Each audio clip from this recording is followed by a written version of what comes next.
Se nós observarmos bem, tanto no Evangelho como nas duas leituras, há uma grande esperança. Como a Canção Nova costuma dizer nos seus intervalos, tem jeito. Hoje a palavra de Deus diz para nós, tem jeito. Não importa a situação que você estiver vivendo, por pior que seja, por mais absurda que possa parecer, por pior que seja essa situação, tem jeito. E mais do que jeito, esse jeito tem nome. E esse jeito que tem nome é de graça, porque é a própria graça. De um extremo dos ossos secos. Aqui penso que nenhum de nós chegou ainda a esse extremo. Pode ser até que sejam os mortos-vivos. Mas que visão, parece um filme de terror. O profeta Ezequiel, nesse capítulo 37. Ele olha um vale de ossos. Puro osso. Osso de gente.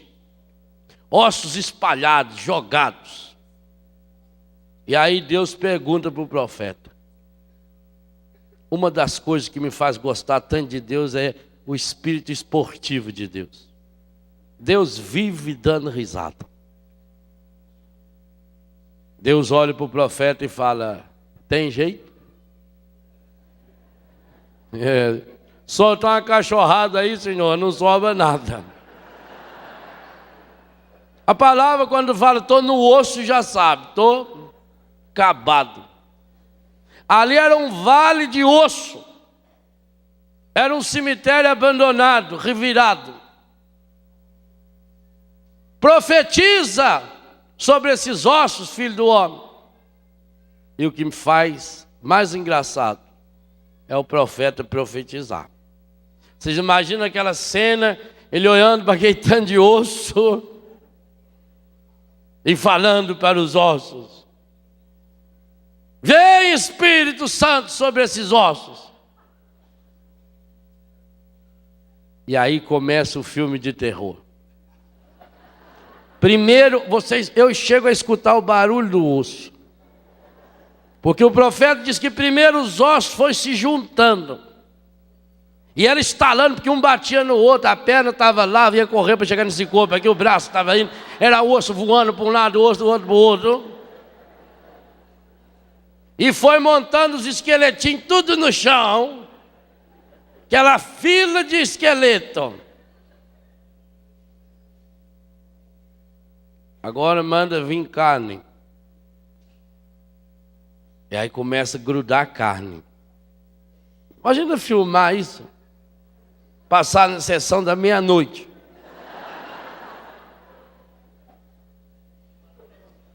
Aí vai juntando aquela carne. Aí olha, tem só defunto. Parece um bando de católicos que a gente conhece. Não faz nada.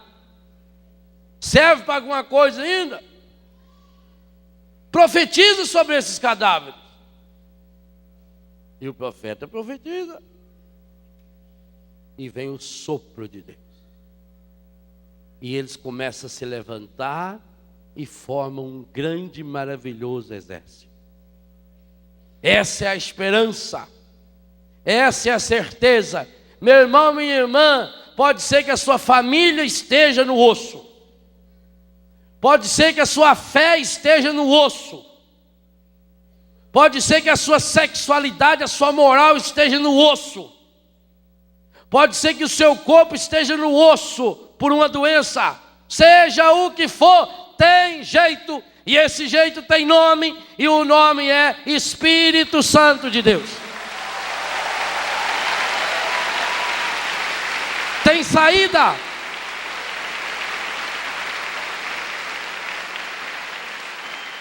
E Jesus no Evangelho diz isso de uma forma fenomenal. Na grande festa das luzes, a festa das tendas em Jerusalém. São João, nesse fenomenal capítulo 7, versículo 37, diz que o principal dia da festa, o mais solene, Jesus deu um berro. A tradução correta é essa. Ele deu um grito, ele deu um berro. E esse Deus continua gritando e berrando. Quem tem sede, vem a mim e beba. Quem crer em mim, do seu interior jorrarão rios de água viva. Dizia isso referindo-se ao Espírito Santo, que ainda não tinha sido dado. Quem tem sede, vem a mim. E beba quem crê em mim. É dinâmico. Primeiro é essa sede, todos nós temos essa sede. Lá no fundo do nosso coração há essa sede de Deus. A humanidade inteira tem essa sede de Deus. E busca preencher essa sede com as águas barrentas que o mundo vende. Mas lá no fundo é essa sede profunda. Infelizmente vamos buscar saciar essa sede no lugar errado. E por isso nos abastecemos de água morta, de águas sujas, de águas contaminadas. Você que tem sede, Jesus diz, venha a mim. Para que lado eu estou indo? Aonde eu estou indo buscar? Se eu estou nessa situação da profecia do capítulo 37 de Ezequiel, a primeira leitura de hoje, se eu estou no osso, aonde eu estou indo buscar? Na nova era? Nas falsas religiões? Nessa religião que não me compromete? Nos astros, nas astrologias? No ter, no poder, no prazer? Aonde estou indo buscar? E que água estou bebendo dentro da minha casa? Através daquilo que eu escuto, daquilo que eu vejo, daquilo que eu me alimento. Que água é essa? Enquanto vamos bebendo, saciando-nos com a água barrenta do pecado, de dentro de nós vai fluindo um rio de águas mortas. E esse rio de água morta é o ódio, o desamor, a mentira, o pecado. É o que vai transformando essa vida num túmulo. A profecia diz que aqueles ossos representam cada um de nós, a raça de Israel. Porque quando não deixamos nos conduzir pelo Espírito Santo de Deus, nós somos pior do que osso. Não tem serventia nenhuma. Vamos tornando-nos pessoas sem vida. Pessoas amarradas. Pessoas que não têm mais ideal. Pessoas fracas. Que caem diante do primeiro obstáculo. Faz tempestade em copo d'água. E às vezes o copo nem está cheio. Aonde estamos indo beber? Aonde estamos indo saciar essa sede? Se não for no coração desse Senhor que nos ama, não vai jorrar em nós o rio de água viva, porque aí vem a dinâmica. Esses 3 versículos de São João mostram a dinâmica do Espírito, e é por isso que Atos dos Apóstolos, São Lucas fala do Espírito como força do alto, como dínamos. E o que é dínamos? Me lembro quando eu era moleque, lá no Biguá. Não tinha luz elétrica como é que chama aqui a central elétrica? Bandeirante? Da Bandeirante. Lá não tinha. O Celeste, Teleste, aí não tinha. Semig. Mas lá em casa descia para baixo do terreno um corgo. Corgo, em mineiro, é a mesma coisa que córrego. Mesma coisa. Se um córrego, aí tinha uma represinha, Papai fez negócio de cimento assim, punha uma tábua, fechava, represava. Quando chegava de tardezinha, mandava eu ir lá muitas vezes, ou o meu irmão, puxar a tábua. A água caía num tubo, descia, uma ladeira lá embaixo, lá tinha a usininha, tinha o motor, o dínamos, e a água girava o motor, e nós tinha luz elétrica no Biguá. Graças a Deus. Por isso não corria o risco do apagão. Não corria esse risco. Dínamos é isso. O dínamos é aquela maquininha que pega a energia mecânica da água e transforma em eletricidade. E é essa a ideia que nós temos nesses 3 versículos de São João. Aquele que crê em mim, bebe. Não é qualquer um que bebe. Para beber essa água viva, é aquele que crê em Jesus. Quem tem sede, vem a mim, vírgula. E beba quem crê em mim. E quem crer e beber, do seu interior. Do interior de quem? De quem bebeu. Jorrarão rios de água viva. O Espírito é essa força do alto, porque ele entra em nós, como a água que entra na turbina, no dínamos, e faz ele girá-lo, e ele vai girando a uma velocidade incrível, e vai gerando eletricidade. Ele gira, ele faz a vida. Ele pega a força da água, pois o Espírito Santo quer produzir em nós esses rios de água viva. E que rios de água viva são esses? É facílimo de descobrir. Sabe como é que você descobre se uma pessoa é de fato batizada ou não no Espírito Santo? Olha o rio que sai do interior dela. O que jorra do interior dessa pessoa? Seu marido é batizado no Espírito Santo? Porque ele reza em línguas?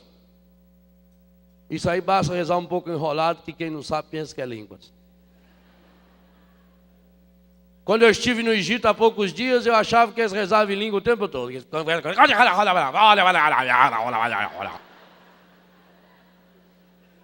Como é que eu sei que meu marido, que minha mulher, que o padre da minha comunidade, que o meu filho é realmente batizado no Espírito Santo?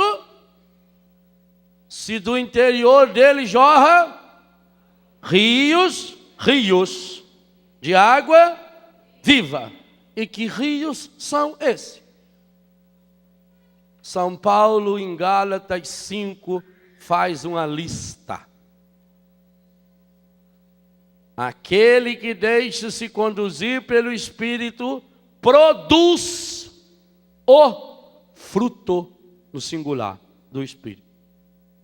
Amor, alegria, paz, bondade, docilidade, temperança, mansidão, fidelidade, firmeza, castidade, persistência. Mas aquele que, embora diga que é um homem ou uma mulher de Deus, que vai na igreja, mas que não se deixa conduzir pelo Espírito Santo, ele produz frutos. E o Papa, o nosso querido João Paulo, na encíclica Dominum et Vivificantem, o Espírito Santo, o Senhor que dá a vida, ele fala numa linguagem maravilhosa, que aquele que acolhe o Espírito, esse produz os frutos do Espírito, o rio de água viva.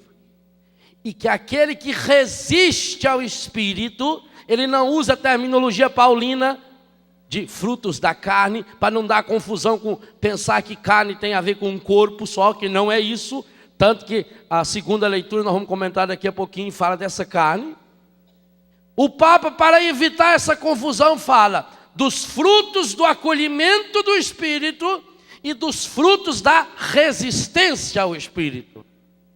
Aqueles que acolhem o Espírito, aqueles que bebem dessa fonte que é o coração de Jesus, o Espírito, esses então produzem os frutos do Espírito. A lista está lá: amor, paz, doçura, mansidão, temperança, alegria.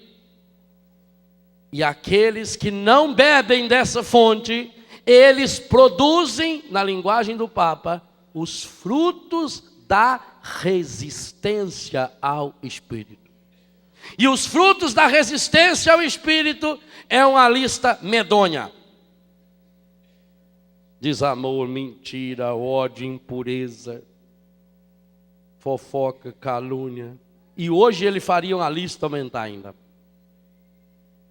Que frutos nós estamos produzindo? Mas não o que eu digo, porque uma árvore você não conhece pela casca, é pelo fruto. Que fruto as pessoas que convivem comigo percebem em mim? Ah, padre, mas eu sou uma pessoa fraca. Louvado seja Deus se você chegou a essa conclusão. Porque segundo São Paulo, na segunda leitura de hoje, essa é a grande, e na leitura de hoje, única condição para você beber dessa fonte de água viva. O Espírito Santo só pode vir em auxílio da nossa fraqueza. Você é fraco?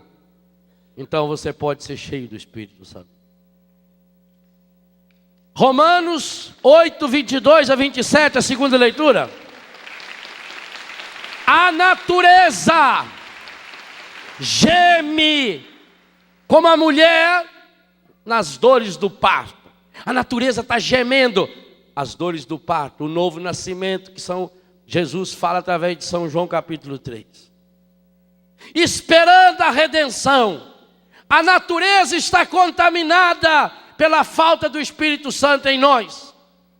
O homem e a mulher sem o Espírito Santo, por onde ele passa, ele deixa um rastro de morte, até na natureza, nos animais, nas plantas. Um homem sem o Espírito Santo é um devastador. Por isso a grande ecologia, como diz o Papa João Paulo II, não nesse documento, mas em outro texto, a grande ecologia é o ser humano. Não adianta nada proteger a natureza se o ser humano vai passando e deixando rastros de morte. Essa natureza geme, esperando ansiosa a manifestação dos filhos de Deus, o batismo do Espírito. Porque nós não sabemos o que pedir e nem sabemos como pedir. São duas coisas que Paulo diz que nós não sabemos. Eu não sei o que pedir e nem sei pedir o que convém. Outro sim, versículo 26. O próprio Espírito vem em socorro, ou como na Ave Maria a tradução, em auxílio à nossa fraqueza. E reza em nós com gemidos inefáveis. Meu irmão, minha irmã, aqui não está falando somente do dom das línguas, não. Esses gemidos inefáveis são os frutos do Espírito Santo. Há uma analogia maravilhosa entre a carta de Paulo aos Gálatas e essa carta aos Romanos. No capítulo 8 de Romanos, 19 vezes ele fala do Espírito Santo. Só nesse capítulo 8, a segunda leitura. E esse é como que o cerne do texto. O Espírito vem em auxílio à nossa fraqueza e reza em nós com gemidos inefáveis. Mas se nós vivemos na resistência, o Espírito Santo não tem como chegar até nós. Porque nós nos julgamos fortes demais. Como é que o Espírito Santo pode trabalhar num coração que acha que não precisa de Deus? E aí vem um questionamento sério. Qual é a qualidade da minha oração? O que é rezar? Ora, se o Espírito Santo inspirou a Bíblia toda, Todas as orações que tem na Bíblia são orações inspiradas pelo Espírito Santo. E como é que são essas orações bíblicas? São verdadeiras brigas com Deus. Me impressiona a oração de Moisés, por exemplo. Quando ele olha para Deus, quando ele desceu da montanha, quando ele buscou as tábuas da lei, e o povo tinha feito o bezerro, e começou a adorar o bezerro, e Deus ficou irritado, e Deus ia exterminar o povo. A oração de Moisés é uma briga linda com Deus. Mata o povo. E Deus ainda disse: eu vou matar o povo, eu vou preservar, Moisés. E vou arrumar um povo novo para você. Talvez se fosse você ou eu no lugar de Moisés, seja feita sua vontade, Senhor. Desde que preserve eu. Moisés falou para ele: mata o povo. Mata, porque depois os pagãos vão dizer o quê? Que o Senhor tinha ódio do povo, que o Senhor tirou o povo do Egito, que o Senhor não teve condição de salvar o povo, que o Senhor trouxe ele para morrer. Mata ele, Senhor. Olha que oração linda. Olha a oração de Abraão, quando Deus ia destruir Sodoma e Gomorra. Senhor, se tiver 50 justos, o Senhor é capaz de matar. Não, 50 não. Mas vai que não tenha 50, Senhor. Vai que houve aí um desgaste. 45. Não, 45. 40, Senhor. Desculpa a minha insistência. Talvez tenha 30. É a oração da pichincha. É a oração que Deus entende. Não é aquela oração: ó Senhor, eu te louvo, aleluia, glória a Deus. E Jesus, repetindo Isaías, vai dizer: esse povo me louva com os lábios, mas o seu coração está longe. Não é essa a oração que Deus quer. O Espírito que reza em nós com gemidos inefáveis, ele abre o coração diante de Deus. É fabuloso o livro de Jó. E tem alguns que dizem que Jó não é um livro só sapiencial, porque Jó é um paradigma. Na verdade, ele não existiu. Eu diria a você que Jó não é só um livro sapiencial, não. Ele é um livro profético, no mais absoluto sentido da palavra. Porque o Cristo, o Filho de Deus, perdeu muito mais do que o Jó e foi muito além dele. Cumpriu à risca tudo que está na profecia de Jó. Mas Jó tem um ponto seguro.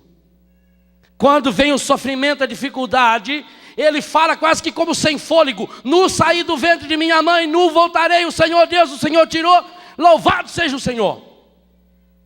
Aí começam os 3 amigos. Porque o Jó sofreu, ele perdeu tudo, ele estava lá no buraco. E ele começa a falar, mas com sinceridade. E aí vem os 3 amigos dele: mas não pode falar assim de Deus. Se você está mal, é porque você fez alguma coisa errada, porque senão Deus não ia mandar desgaste para você. Se ele mandou, se tem alguém que errou aqui, então foi Deus, diz Jó. Eu não fui. E os 3, nossa, você não pode falar isso de Deus. Punha a mão na boca, diz o livro de Jó. Punha a mão, não pode falar isso. Os 3 amigos viviam defendendo Deus. E Jó na sua oração brigando com Deus. Aí quando Deus reaparece em cena lá no capítulo 38, se não me engano, Deus condena quem? Os 3 amigos. Meu Deus, mas isso é injusto. Os homens estão defendendo o Senhor faz 38 capítulos aqui do livro do Jó. E o Senhor chega e fala que o Jó que está certo. Esse povo me louva com os lábios. Os 3 amigos não eram amigos de Deus, eram aduladores. E há uma diferença entre adorar em espírito e verdade e adular no espírito da mentira. Deus não quer aduladores. Deus não quer puxa-saco. Deus não precisa de gente com coração fingido. Fraqueza mostra. Você é fraco? Mostra. Mostra para Deus sua fraqueza. Mas sempre vamos encontrar na história os defensores de Deus. Os fariseus, os doutores da lei eram os defensores de Deus. Eles queriam defender Deus. E para defender Deus, como fizeram os amigos de Jó, eles foram capazes de crucificar Jesus. Porque se Jó perdeu mulher, filho, perdeu tudo, perdeu a saúde, Jesus foi capaz de perder a vida. Jó recuperou mulher, filhos e etc. Jesus na ressurreição, e nesse grande período pascal que conclui com a festa de Pentecostes amanhã, Ele deu para nós não só aquilo que Jó ganhou, mas a vida plena, a vida eterna, porque Ele deu para nós essa fonte que é o seu coração, jorrando essa água viva. Essa é a grande condição, meu irmão. Deixa de ser bajulador de Deus. Deus não é político. Deus não precisa que você contrate grupos que vêm de tudo quanto é cidade para te aplaudir. Deus não precisa disso. Não precisa e não gosta. Deus não quer uma oração falsa da sua boca. Oh, meu Senhor, eu te louvo. Se você está lá no fundo do poço, não fala heresia. Diga: oh, meu Senhor, eu estou com raiva, eu estou triste, eu estou com problema, Senhor. Mas sabe quem é que pode rezar assim? Quem é amigo de Deus. Isso é um dogma da fé católica. Está na Constituição Dogmática do Concílio Vaticano II, o documento Dei Verbo número 2. Deus fala aos homens como fala a amigos, e com amigo não pode ter fingimento. Deus não escuta a oração de gente fingida. Por isso o profeta lembra: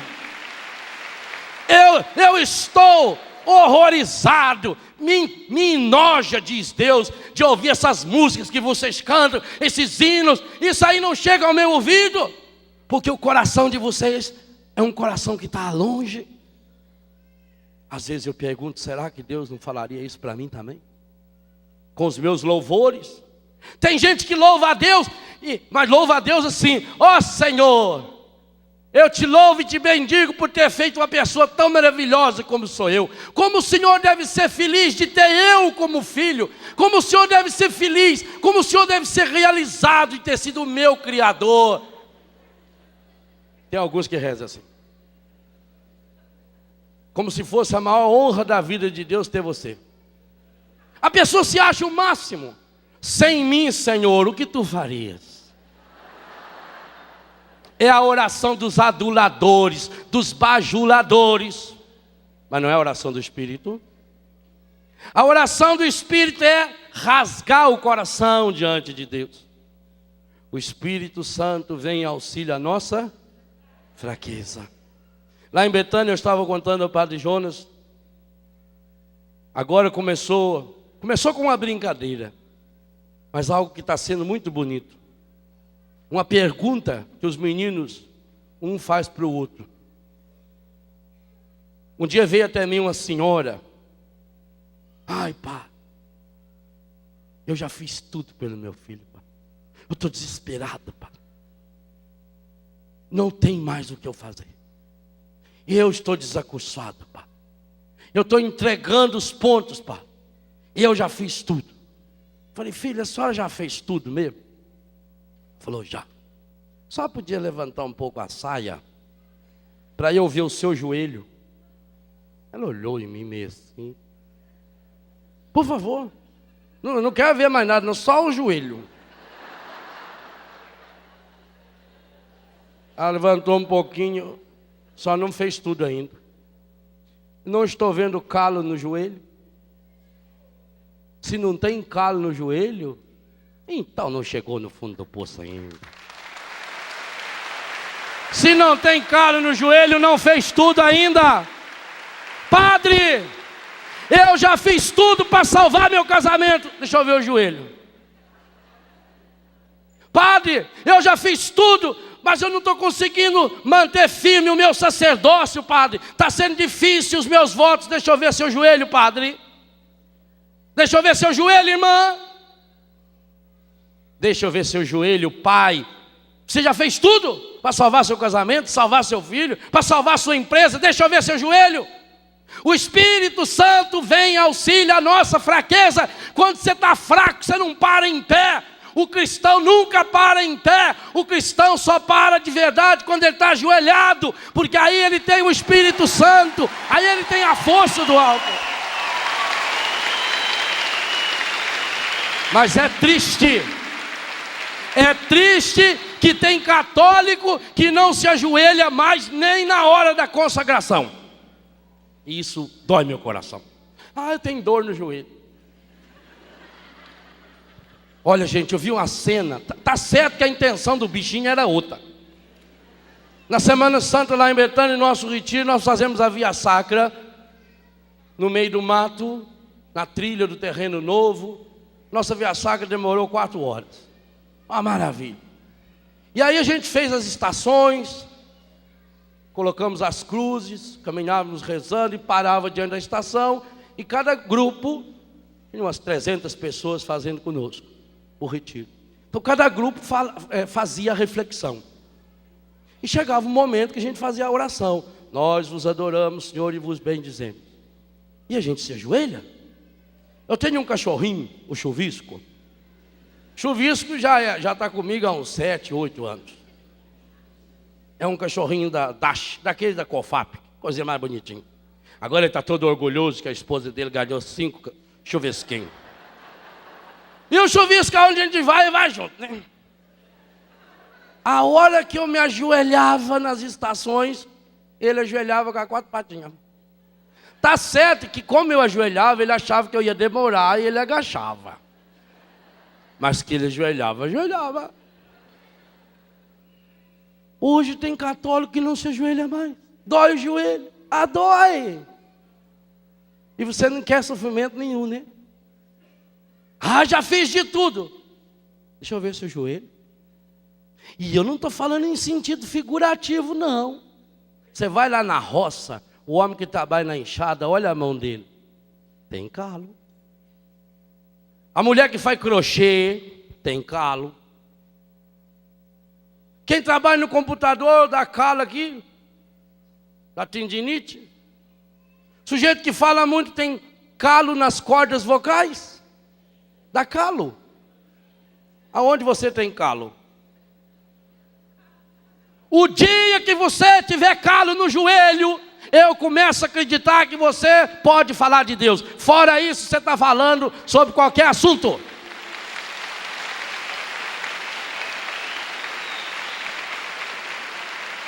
Mas só tem calo no joelho quem sabe que precisa, quem é fraco. Eu tenho grandes modelos na minha vida de padre. Um modelo que eu amo demais é meu pai. Papai já está há uns 20 anos doente. Papai teve muito doente. Eu acho que pela medicina, se fosse só pela medicina, ele seria paralítico. Papai teve desgastes nas articulações. Chegou a ficar realmente paralisado na cama, com dores horríveis. Foi internado várias vezes. Mas a marca registrada do papai é o sorriso. Tudo para ele sempre está bom. Ele sempre tem uma história alegre para contar. Mas a coisa que mais impressiona no meu pai, se ele estiver assistindo, ele vai saber isso. Acho que não sei se ele está na missa agora. Você vai ficar sabendo pela televisão. A coisa que mais impressiona no meu pai é o cuidado que ele tem com a horta. Porque o papai anda assim.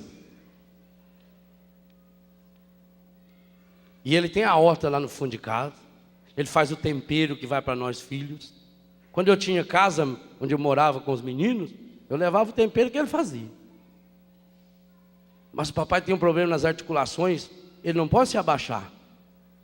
Então ele tem um pedaço de espuma de colchão, ele leva nessa mão e nessa vai a enxada.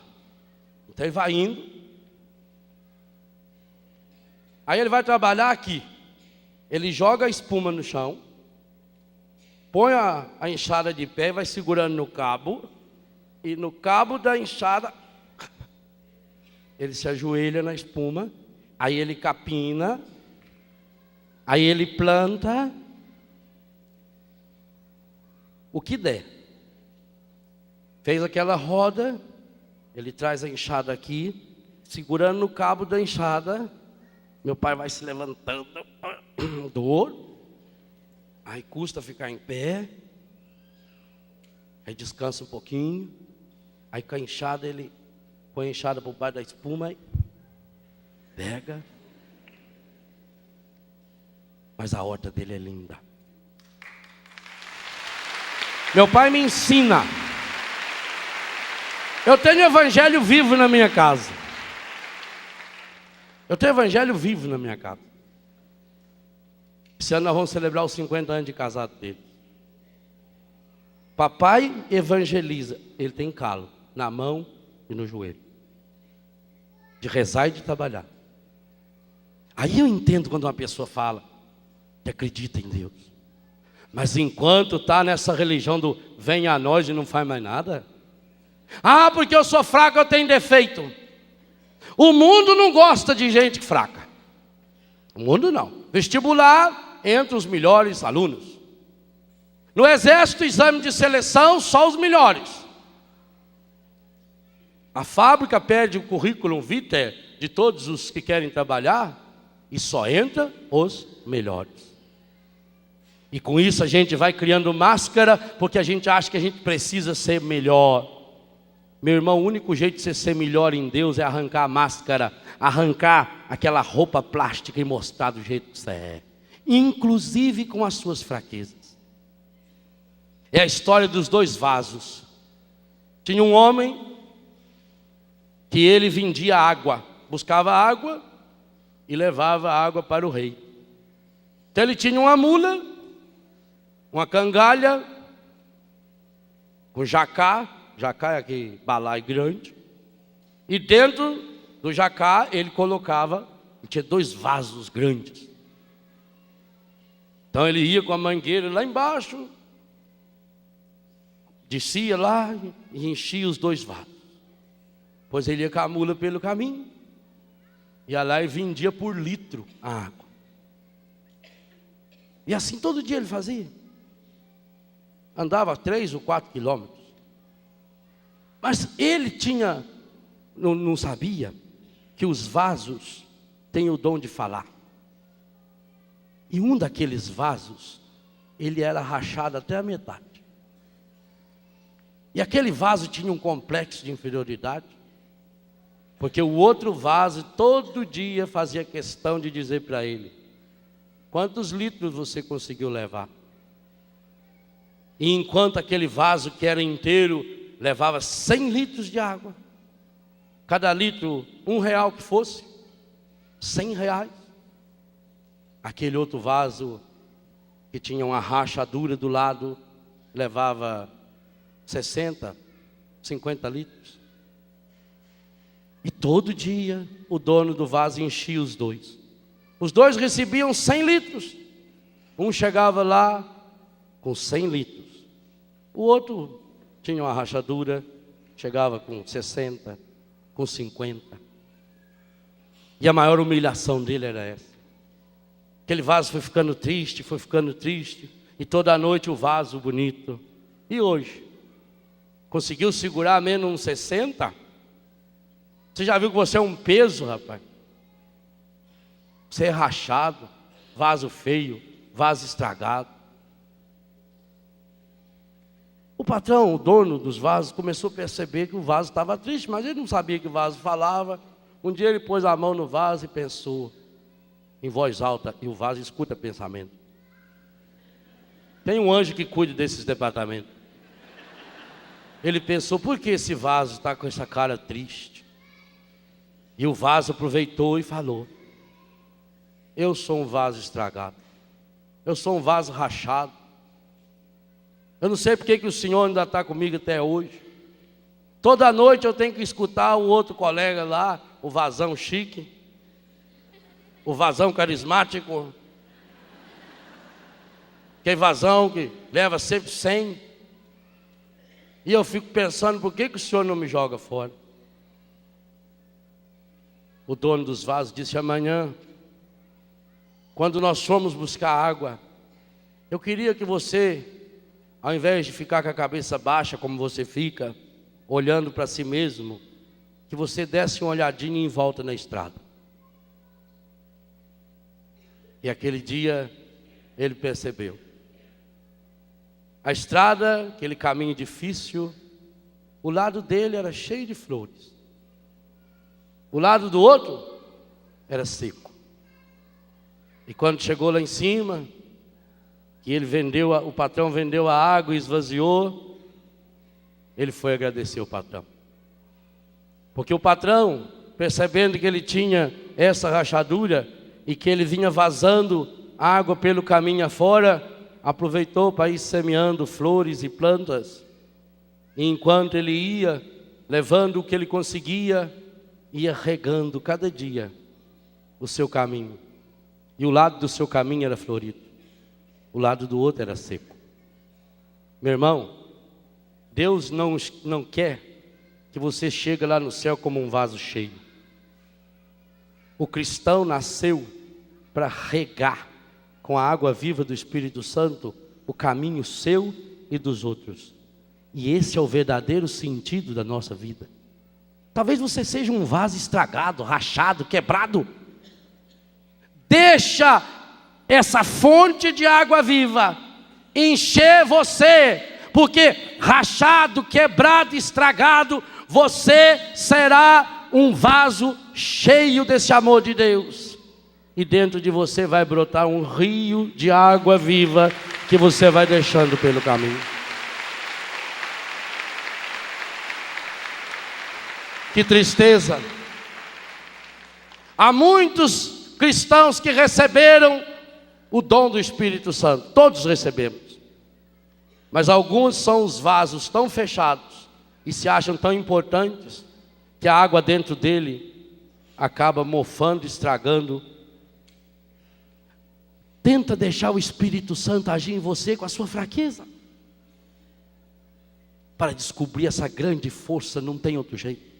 O Espírito Santo vem em auxílio à nossa fraqueza. Reconheça essa fraqueza. Amanhã é a grande festa de Pentecostes. E eu dizia ontem a você: como eu gostaria que você não saísse daqui amanhã como você voltou, chegou aqui. Que maravilha você poder voltar para a sua terra, para a sua casa, um vaso estragado, rachado, mas semeando e regando as flores, fazendo com que o caminho dos outros seja mais bonito, fazendo com que a vida seja mais bonita. E esse é o sentido da vida. O que adianta eu tentar ser um vaso muito grande, um vaso muito importante, se eu sou uma pessoa fechada, bitolada, se eu acho que eu não preciso de Deus? Hoje a palavra de Deus diz para mim e para você: pode ser que a gente esteja num túmulo, e estar no túmulo significa não tem saída. Padre, não tem saída. Eu estou contaminado de uma doença. Padre, meu casamento acabou. Padre, eu estou na droga. Eu tenho esse vício. Meu irmão, minha irmã, com Deus, no poder do Espírito Santo, nada é impossível. Você por você mesmo não vai conseguir. Padre, eu já tentei, padre. Eu já tentei e não consigo. E eu digo a você, continue tentando e você não vai conseguir. Padre, eu já fiz tanta coisa, padre, e deu tudo errado. E o que você continuar fazendo vai continuar dando errado, porque você com você mesmo é minoria absoluta. Você com você mesmo não é nada. Você com encardido só pode ir para o buraco. Agora, se você é fraco, feito esse osso, mas deixa o Espírito Santo agir em você, Ele põe vida nesse osso morto e faz esse osso ser vida, ser fonte de vida. E por isso que é preciso aprender com Jesus. Se Ele mesmo, como lembra a carta aos Hebreus, apresentou a Deus com gemidos, com lágrimas, orações e súplicas. Jesus participou da fraqueza humana, não porque tivesse cometido pecado, mas que por amor Deus o fez pecado por nós. A grande esperança para nós. A vigília de Pentecostes, meus irmãos, abre para nós um horizonte maravilhoso. Ainda dá tempo de você abrir o seu coração, que seja vaso estragado, quebrado, faltando um pedaço, não tem problema. A inovação não dá certo com você, porque inovar é jogar fora o que é usado e pegar novo, mas a renovação não. Renovar é consertar, renovar é restaurar. Que obra linda é uma obra de restauração. Quando um artista pega uma obra de arte estragada, pega uma imagem de santo estragada, ele pode inovar, vai lá, põe cera do jeito que quiser e pinta por cima. Mas se ele quer restaurar essa imagem, ele tem que ir limpando, fazer um estudo, descobrir a cor, descobrir que jeito que era, como é que era o modelo, como é que era no original essa imagem. Como o ano passado a gente viu o Vaticano, na Capela Sistina, fazia 18 anos que estava fechado um corredor, porque ele estava restaurando. Meu Deus, que maravilha, o Museu do Vaticano, as partes restauradas que a gente pode ver agora. Mas o artista foi lá com delicadeza, descobrir o que o artista, o dono do projeto original. Para você restaurar tem que saber qual é o projeto original. E primeiro ir limpando com muito cuidado, limpando devagarinho. Com cuidado, vai limpando. Descobre o projeto original e vai refazendo. Para restaurar tem que pôr a mão. Oh, meu irmão, o Espírito Santo, o novo Pentecostes, é o amor de Deus querendo restaurar a nossa vida.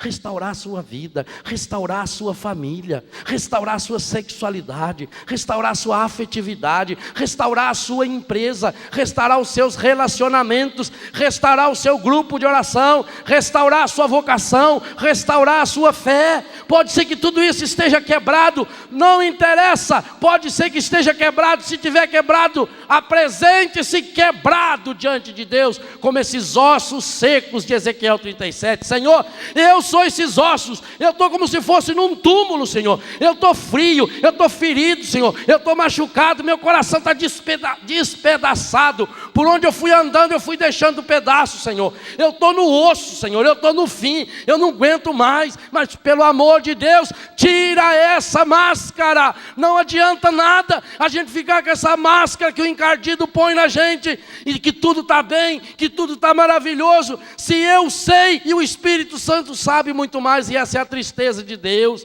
Como Deus deve ficar triste quando olha para mim como padre, para você como leigo, e pensar: meu Deus, eu fiz esse menino, eu fiz essa menina. O projeto original está aqui, e o nosso projeto original chama-se Jesus de Nazaré. Deus fez cada um de nós olhando para Ele, e Ele fez-nos a imagem e semelhança do Seu Filho. E quando Ele olha para nós hoje, vê uma máscara, e por trás dessa máscara o que nós temos?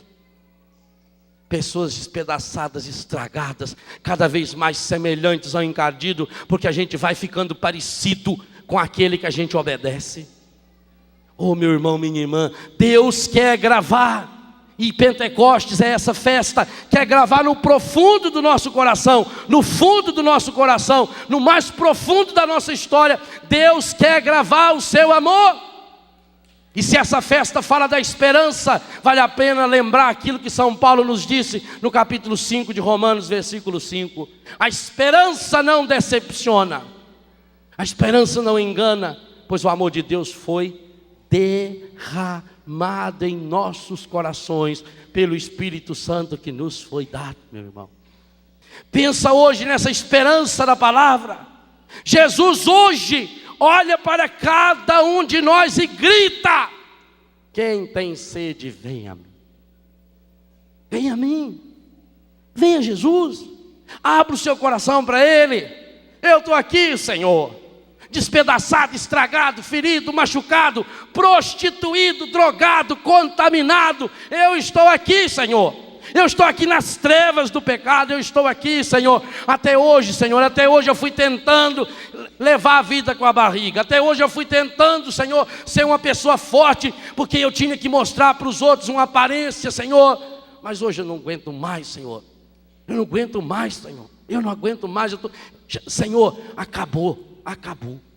E eu daqui para frente quero ser uma pessoa nova. Eu quero ser uma pessoa restaurada. Custe o que custar, Senhor. Pode doer, arranca tudo, Senhor. Tudo que não for da tua graça, pode arrancar, pode tirar tudo, Senhor.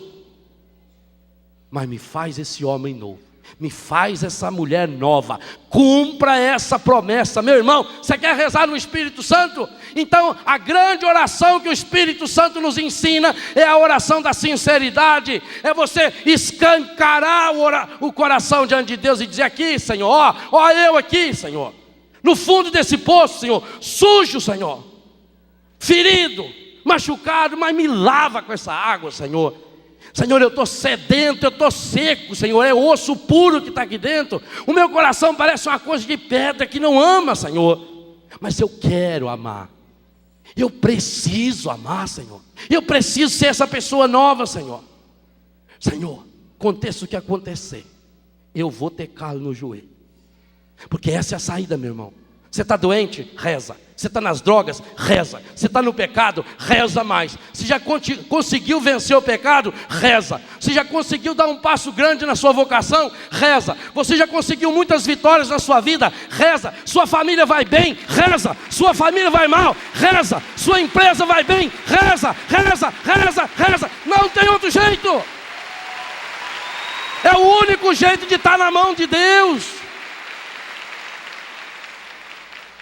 Jesus disse: vocês que são maus sabem dar coisas boas para os seus filhos, quanto mais o Pai não vai dar o Espírito Santo àqueles que o pedirem. O Pai quer nos dar o Espírito Santo. A natureza geme e sofre, e quando a gente vai vendo a natureza estragada, os rios estragados, as árvores cortadas, quando a gente vai vendo o que as enchentes provocam, ao invés de culpar o prefeito, o vereador, o governador, olha para você e diz: quem sabe a natureza está gemendo desse jeito por minha causa. Porque foi a segunda leitura de hoje. Porque eu ainda não deixei essa fonte de água viva entrar no meu coração. Eu preciso de Ti, Espírito Santo. E eu não quero mais ser uma pessoa mascarada. Eu não quero mais ser essa pessoa plastificada. Eu não quero, Senhor. Eu preciso, Senhor, eu me mostro, eu estou aqui, Senhor. Por isso eu te suplico: batiza-me, Senhor, no Teu Espírito, pois minha alma sedenta está. Batiza-me, Senhor, no Teu Espírito, pois minha alma sedenta está. Então peça: vem, ó água viva, ó água pura, fecundar meu coração. Vem, ó água viva, ó água pura, transformar meu coração. Mas peça com toda a força do seu coração: vem, vem, ó água viva, ó água pura, fecundar meu coração.